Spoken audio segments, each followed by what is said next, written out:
1 in 6 U.S. households cooks differently because of a drug that didn't exist 5 years ago. Ozempic, Wegovy, Mounjaro. 16% of American homes now run a GLP-1 protocol. That changes the grocery basket. Protein shakes are up 25%, Greek yogurt up 18%, cottage cheese up 30%, sweets, chips, sugary drinks, fast food, all down 10% or more. Recipe apps haven't caught up. The cohort eats less food per meal, but needs more protein per bite. The plating is wrong. The serving sizes are wrong. The taxonomy is wrong. And the search queries this cohort fires every day are some of the highest volume, thin competition opportunities in food right now. Here's what the clinical data says. GLP-1 drugs slow gastric emptying. Users get full faster and stay full longer. A normal meal is too much food most of the time. Mayo Clinic's protocol locked the rules. 80 grams of protein per day, nutrient-dense, low-volume foods, small frequent meals during titration, a nausea management food library, bland starches, bone broth, electrolyte drinks, protein smoothies. The recipe pattern that comes out of this is narrow. Protein per bite goes up, carbs per bite go down. A GLP-1 user who eats 1.5 cups at lunch can't afford a bowl of pasta with a side of chicken. They need a cup of chicken with a small side of pasta. Recipe apps that default to carb-forward plating fail this cohort by design.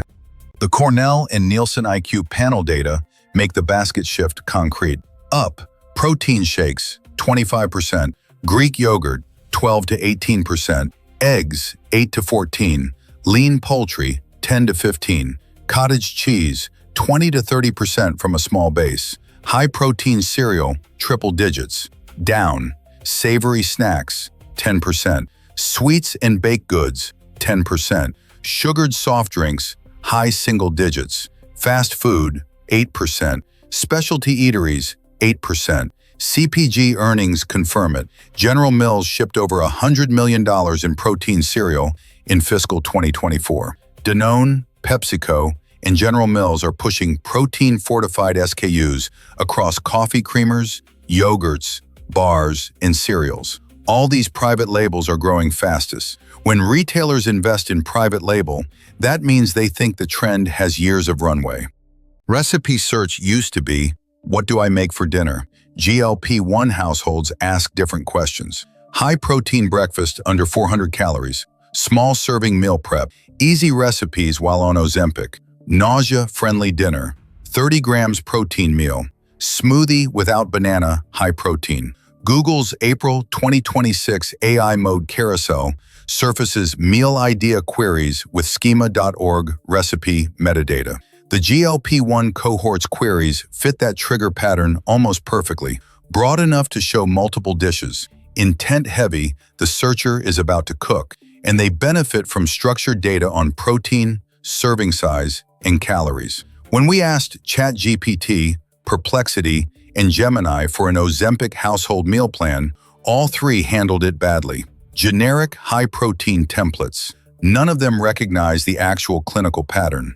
That gap is where a specialized meal planner wins. 3 reasons recipe apps haven't caught up, and none of them are good ones. 1. Most apps built their taxonomy in the keto and paleo era.